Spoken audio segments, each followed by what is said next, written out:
collines, descendez des collines, camarades.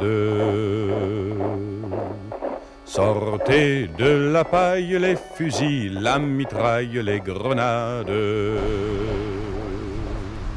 Oh, et les tueurs à la balle. Quand quelque chose vous indigne, comme j'ai été indigné par le nazisme, alors on devient militant, fort et engagé.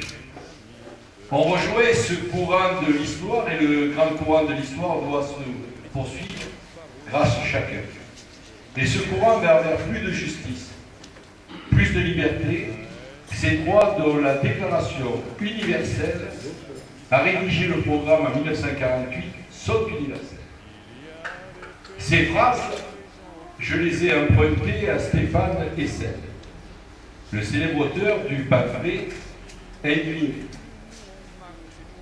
Pour ma part, la résistance, je la connais par les livres, les films, les récits de ceux qui ont vécu cette époque tourmentée de notre histoire. Cette exposition, riche en objets et documents, est un témoignage de cette époque pas si lointaine, dont les témoins sont chaque jour un peu moins nombreux. Les jeunes générations doivent connaître les sacrifices consentis par leurs grands-parents au nom de la liberté. Mission, une fois n'est pas coutume, et en partie consacrée à l'activité clandestine des femmes tout au long de ce conflit. Elle est un hommage légitime. La Seconde Guerre mondiale a été pour les femmes l'occasion de s'engager activement dans ce conflit. Leurs maris, leurs frères, leurs pères étaient partis se battre. Certaines sont restées pendant 5 années prisonniers. Beaucoup d'entre elles opteront pour la résistance. Certaines participent au combat militaire.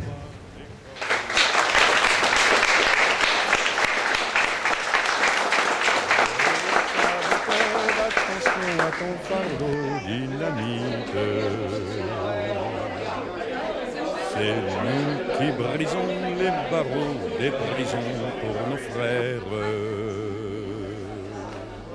La haine à nos trousses et la faim qui nous pousse la misère. Il y a des pays où les gens au creux des lits font des rêves. Ici, nous vois-tu, nous on marche et nous on tue, nous on crève.